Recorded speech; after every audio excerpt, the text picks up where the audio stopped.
pour l'évangile. L'évangile au nom de Jésus-Christ, nous conquérons. Quels que soient les épreuves, Nous conquérons au nom de Jésus-Christ, nous conquérons. quels que soient les épreuves, Nous conquérons au nom de Jésus-Christ, nous conquérons. quelle que soit l'adversité, Nous conquérons au nom de Jésus-Christ, nous conquérons. quelles que soient les épreuves, Nous conquérons au nom de Jésus-Christ, nous conquérons. quelle que soit l'adversité, Nous conquérons au nom de Jésus-Christ, nous conquérons. nous sommes soldats pour l'évangile. L'évangile au nom de Jésus-Christ, nous conquérons. Nous sommes guerriers pour l'évangile. L'évangile au nom de Jésus-Christ, nous conquérons. Nous sommes soldats pour l'évangile. L'évangile au nom de Jésus-Christ, nous conquérons. Nous sommes guerriers pour l'évangile. L'évangile au nom de Jésus-Christ, nous conquérons. Quelle que soit l'adversité, Nous conquérons au nom de Jésus-Christ, nous conquérons. quelles que soient les épreuves, Nous conquérons au nom de Jésus-Christ, nous conquérons. quelle que soit l'adversité, Nous conquérons au nom de Jésus-Christ, nous conquérons.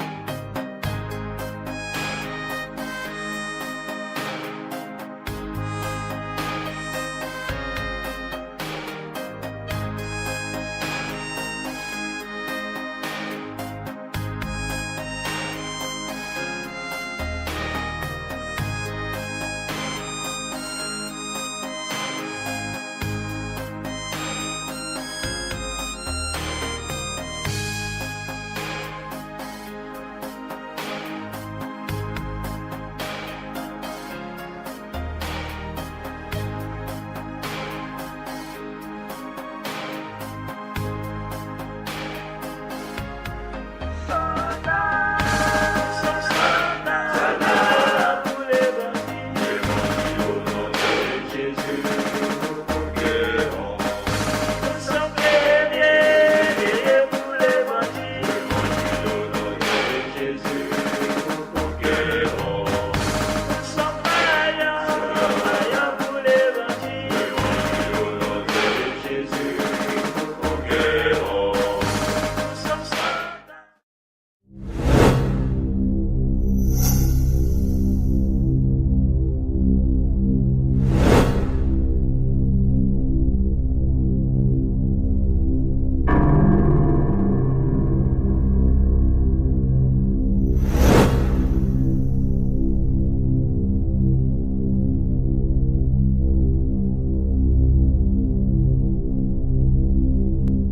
Ruse de Satan numéro 2, circulaire des satanistes. Bien-aimés dans le Seigneur, nous avons trouvé nécessaire de partager avec vous cette circulaire des satanistes, que nous avons obtenue lors d'un de nos passages en Afrique centrale. Pour des raisons de conformité, nous avons choisi de publier le texte dans son intégralité. Nous vous prions donc de ne pas nous tenir responsables des fautes que vous y rencontrerez, qu'elles soient liées à la forme ou au fond. Extrait du combat spirituel, Satan tremble. Venant du roi suprême, du royaume des ténèbres et des mensonges, BP 00000001, Enfer. O. Directeur des affaires de la mort spirituelle, BP 00000002, Enfer. Mon cher insensé. Des nouvelles très inquiétantes et inconfortables me sont parvenues concernant ce qui se passe dans la République du Cameroun et dans les autres pays du monde entier. On rapporte en effet qu'à cause de votre négligence et de votre pauvre appréciation des choses, mon ennemi juré, Jésus-Christ, est en train de gagner plusieurs personnes, de transformer leur vie, de leur donner un nouvel espoir et un sens de direction, et de les enrôler dans son armée. La situation est si alarmante que tout mon empire, y compris ma majesté royale, tremble en entendant ce qui s'est déjà passé, et qui pourrait encore se passer, à moins qu'on ne fasse immédiatement quelque chose pour empêcher cela. Les rapports montrent que mon ennemi, Jésus-Christ, a capturé certains des meilleurs hommes du Cameroun, et dans les autres pays, et ils lui sont si loyaux, qu'ils sont prêts à faire n'importe quoi pour lui. Ils l'aiment. Ils lui obéissent, et cela devient évident que nous avons perdu beaucoup de terrain. La perte à notre détriment est tragique au-delà de toute description. Certaines personnes sur qui nous avions une fois compté comme étant des nôtres de façon permanente, ont été récupérées par notre ennemi, Jésus-Christ. Les choses ne peuvent pas continuer ainsi, sinon nous aurons un dégât permanent avant que notre temps n'expire. Mon conseil militaire suprême s'est réuni sous mon propre patronage, et a soigneusement débattu des problèmes de façon élaborée. Nous recommandons des mesures suivantes pour une action immédiate, afin de régler la situation immédiatement, et une fois pour toutes. Si tu agis rapidement et sagement, nous pourrons encore espérer. Ainsi, il est de ton meilleur intérêt et du mien d'agir convenablement, afin de contrôler la situation immédiatement et de façon permanente. 1. Pousse les chefs de toutes les religions et toutes les dénominations à penser que leurs positions sont si menacées par le message de la repentance envers Dieu et l'engagement total au Seigneur Jésus, qu'ils vont s'opposer avec amertume à ce message, et feront tout ce qui est possible pour l'arrêter. Fais tout ce qui relève de ta compétence, pour amener tous ces dirigeants, même ceux qui normalement ne s'entendent pas entre eux, à s'unir, dans le seul but d'attaquer ce message. Pousse les chefs dénominationnels à mentir au sujet des porteurs de ce message, à déformer leur message, et à mentir à leur sujet de façon si terrible, que personne ne voudra les écouter. Mais, fais attention. Ne permets pas que ces chefs religieux chassent complètement des différents systèmes les disciples de mon ennemi, car s'ils sont complètement rejetés, ils établiront des assemblées vivantes, suivant le modèle décrit dans le livre de poche de mon ennemi, la Bible. Si cela arrive, notre cause sera grandement freinée. Tu as une fois commis une telle erreur auparavant, et jusqu'à présent, nous subissons encore les conséquences de ta conduite insensée. Maintenant, il te faudrait permettre que ces chefs religieux amers puissent tolérer le message, et ses messagers, et les garder dans leur système. Pendant qu'ils sont dans de tels systèmes où j'ai plusieurs dirigeants capables, nous allons tuer le message, détruire la vision, et mettre la situation sous un strict contrôle. 2. Ton procédé le plus efficace sera d'amener chaque système religieux à établir une contrefaçon de ce que ces disciples de mon ennemi, Jésus-Christ, sont en train de faire. Comme les systèmes parlent aussi d'évangélisation, pourvu que cette évangélisation n'amène pas les gens à Jésus-Christ, mais qu'elle les conduise dans un système religieux ou dans une sorte de club. Encourage aussi mes systèmes à organiser des réunions de prière, des études bibliques, etc. Mais rassure-toi qu'ils entreprennent de telles activités, sans qu'il y ait une véritable repentance, et un vrai engagement vis-à-vis de notre ennemi, Jésus-Christ. De telles prières n'iront pas à Dieu, mais viendront à moi, car tout ce qui est péché prend origine en moi, et se termine en moi, et je saurai comment répondre à ces prières. Le but prédominant derrière l'imitation de ces réunions est d'amener quiconque est dans mes systèmes, et qui désire les prières, l'étude biblique, l'évangélisation de mon ennemi, à croire et à dire. Nous avons aussi ces choses. Il n'y a aucune différence entre eux et nous. Ayant cela en pensée, ils ne pourront jamais faire face, ni réagir à la vérité de mon ennemi, et ainsi, ils seront à nous pour toujours. 3. Amène tout le monde à dire que ce message de la repentance envers Dieu et de la foi au Seigneur Jésus n'est que le produit d'une nouvelle secte. J'ai fait cela avant avec succès lorsque j'avais eu affaire à ce fanatique Paul. Acte 24, 2-8. Cette méthode avait eu du succès au 1er siècle. Elle aura encore du succès aujourd'hui. Comme tu le sais bien, nous reconnaissons avec regret la profondeur de l'engagement des disciples de notre ennemi. Cela fait beaucoup de peine de savoir qu'ils sont en train de sacrifier beaucoup de leur argent pour répandre le message de mon ennemi dans ce pays et les pays voisins. Ils sont si motivés et si pleins d'amour pour mon ennemi, Jésus-Christ, que leurs dons vont certainement augmenter dans l'avenir. Il n'y a rien que nous puissions faire pour les empêcher de donner. Cependant, je suggère une chose. La voici, il faut que tu fasses circuler beaucoup de mensonges au sujet des disciples de mon ennemi de tous les milieux. Tu sais que je suis le père des mensonges et des menteurs. Ainsi, utilise-moi, ainsi que mes agents secrets, les démons, et les esprits menteurs, pour mentir au sujet de leurs finances, en disant que l'argent qu'ils sont en train d'utiliser vient d'Amérique, d'Europe, ou de n'importe quel autre endroit auquel tu pourrais penser. Fais-leur du chantage au sujet de leur travail, de leur vie, et de chacune de leurs actions. Fais d'eux un tableau aussi noir que possible. Pousse certains de mes hommes à écrire de faux rapports contre eux, etc. Avec tout cela, tu pourras obtenir certains résultats temporaires, ce qui nous fera gagner plus de temps pour réfléchir et planifier. 4. Tu sais très bien qu'il y a certaines dénominations qui croient aux mêmes vérités bibliques que ces fanatiques de Jésus. Cependant, à cause de notre travail fidèle dans le passé, nous avons tué le zèle de ces dénominations, détruit leur identité et injecté en eux un esprit de compromission, de manière qu'elles désirent être acceptées par tous. Ainsi, nous les avons rendues plus ou moins impuissantes comme ces systèmes qui ne croient pas à la vérité. Cependant, même si ces gens ont perdu leur zèle, ils restent quand même des enfants de mon ennemi Jésus. Maintenant, je veux que tu pousses ces enfants qui ont perdu leur zèle, non à se concentrer sur leurs défaillances spirituelles, afin d'en trouver une issue, mais à se mettre plutôt à attaquer ces fanatiques zélés de Jésus. Pousse-les à concentrer leurs attaques sur ceux qui entreprennent des campagnes partout, et pousse-les à dire du mal de tout groupe qui a du zèle et de la vision. Si tu peux seulement réussir à travers ceux qui ont perdu le zèle et la vision, afin qu'ils se concentrent sur ceux qui sont emportés par le zèle et la vision pour mon ennemi, Jésus-Christ, nous gagnerons le combat. Voici le secret derrière cela. Pendant qu'ils combattent activement ceux de leurs frères qui ont du zèle, ils seront en train d'accomplir notre tâche, et ainsi, nous pourrons nous concentrer ailleurs. Aussi, quand ils seront si pleins de haine contre la nouvelle expansion de l'évangile de mon ennemi, Jésus, auquel eux aussi croient, ils oublieront leur conduite de régression spirituelle, et ainsi, ils demeureront dans cette condition à notre grand avantage. Pendant que vous allez réaliser ce plan spécial, vous aurez besoin de beaucoup de tact. Vous devez commencer par des dirigeants influents, et aller doucement.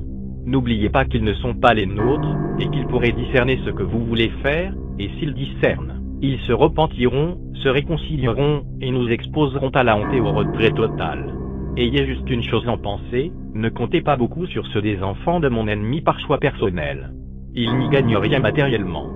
Ceci veut dire qu'ils sont plus objectifs dans leur appréciation des soldats radicaux de mon ennemi, et sont par conséquent plus ouverts à l'action de mon ennemi. Tu réussiras plus avec ce qu'on appelle les serviteurs à plein temps, parce qu'ils ne voient pas seulement les intérêts de mon ennemi, mais certains sont profondément préoccupés par le fait que les systèmes religieux puissent continuer à fonctionner, afin que leurs emplois et leurs positions soient en sécurité. Ainsi, utilise-les. Mais comme j'ai dit, dans tout ceci, tu es sur un terrain dangereux parce que l'esprit de mon ennemi est en eux. 5. Vous avez appris à propos de cette terrible chose appelée intercession dans le jeûne. La seule pensée de cela me fait mal au cœur.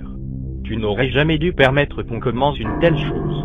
Maintenant, ces gens jeûnent et prient en nombre croissant, et s'ils priaient seulement pour des choses spirituelles, ce ne serait pas si mauvais. Mais ils sont en train de prier pour tous les aspects, leurs dirigeants politiques, leur gouvernement, leur économie nationale, leur agriculture, leur santé, leurs routes, leurs projets de développement, leur système d'éducation, leur sûreté nationale, etc.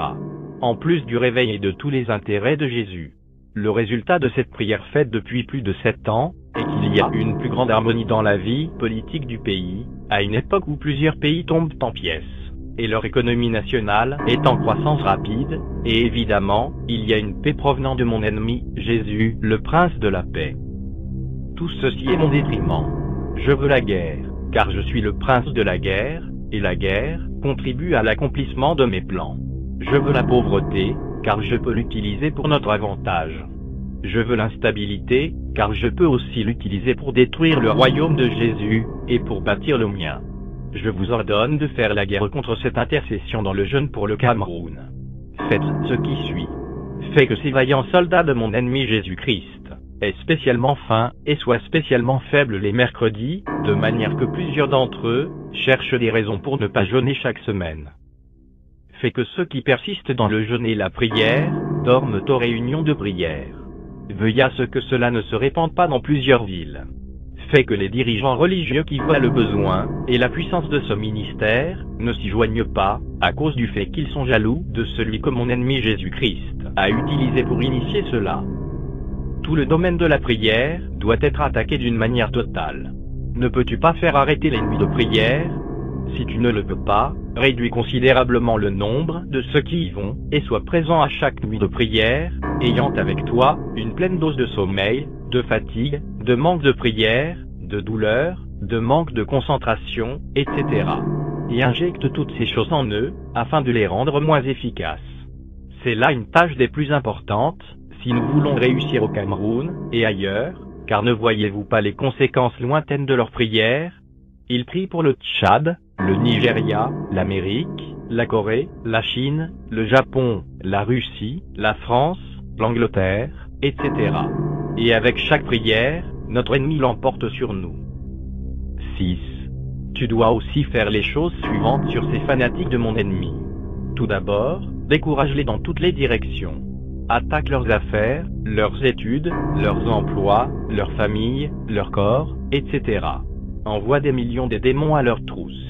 Ne les laisse pas savoir que j'ai été conquis, et qu'avec l'autorité de Jésus-Christ, ils peuvent me pousser moi, le roi de l'enfer, et toi mon fidèle serviteur, ainsi que toute notre armée bien entraînée, et bien formée au désespoir.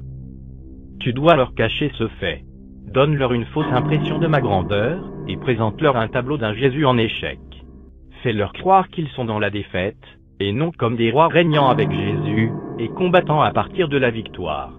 Fais que plusieurs d'entre eux rétrogradent, et démissionnent. Tu avais réussi dans cette direction dans le passé, et cela nous a permis de récupérer dans notre camp et dans notre service, plusieurs personnes, que nous avons une fois considérées comme perdues, cependant continues. Sois impitoyable. Attaque-les sans pitié.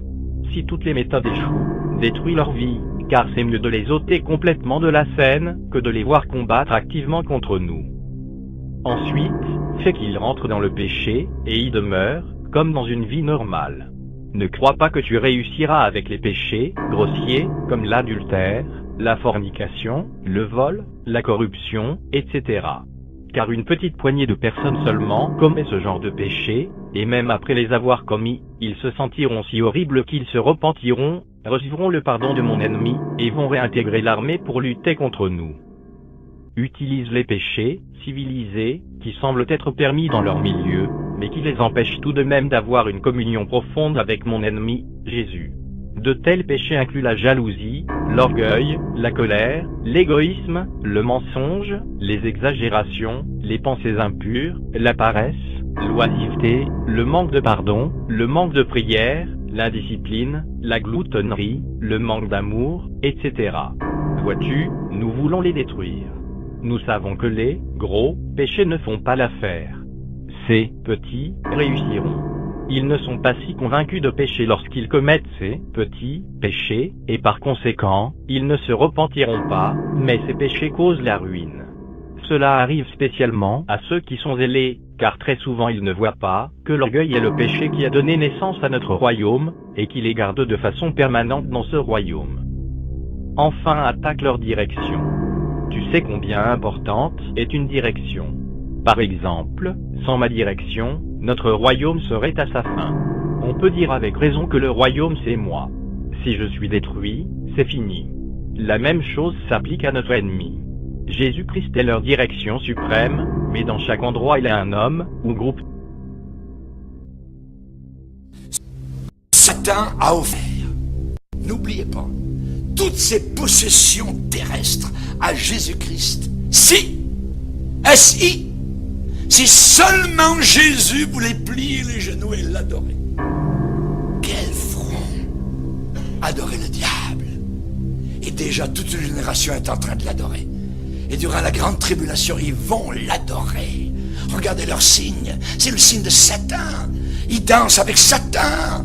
Ils sont dans les bras du diable. Le diable leur passe la bague au doigt et leur dit: tiens, je veux te marier. Tu vas avoir de l'argent. Tu vas avoir le plus bel homme. Donne-moi ton âme. Et les jeunes donnent leur âme au diable. C'est abominable. Il y a des gens qui veulent devenir riches et ils deviennent riches très rapidement. Savez-vous comment? Ils donnent leur âme au diable. Et soudain, ils deviennent riches. Ça rentre l'argent à flot. Parce que les possessions de la terre ont été données au diable. Et il les donne à qui il les veut. Si tu es gentil avec moi, je te donnerai ceci et cela. Et souvent, ces gens-là, nous voyons assez rapidement qu'ils meurent. Un accident, une maladie inimaginable, pof, l'enterrement a lieu. Chers amis, quand vous jouez avec Satan, et quand nous dans l'église nous parlons de Satan, on ne parle pas de petites affaires bricolage. C'est pas de la rigolade. On a affaire à un ennemi réel qui envoie des puissances pour vaincre notre génération. Par la musique, par la mode, par la tenue, par le langage, par la télévision, par l'avortement, par toutes sortes de choses. Et je pense qu'il y a une condamnation pire dans le monde vis-à-vis de l'inceste envers les enfants. Le Seigneur Jésus a dit, si quelqu'un scandalisait un de ces petits qui appartiennent à moi, il vaudrait mieux que l'on mette à son cou une pierre, une meule, et qu'on le jette au fond de la mer. Essayez de nager avec une meule à votre cou. Il y a un jugement terrible qui s'en vient pour tous ceux qui font la promotion de la pornographie, de l'impureté, qui vivent en concubinage, qui ne croient pas au mariage, qui se moquent de la Bible, qui disent Satan est plus fort que ton Jésus, et ainsi de suite. Il y a des places terribles qui s'en viennent en enfer et pour l'éternité. Que Dieu nous aide à comprendre la réalité du combat dans lequel nous sommes aujourd'hui.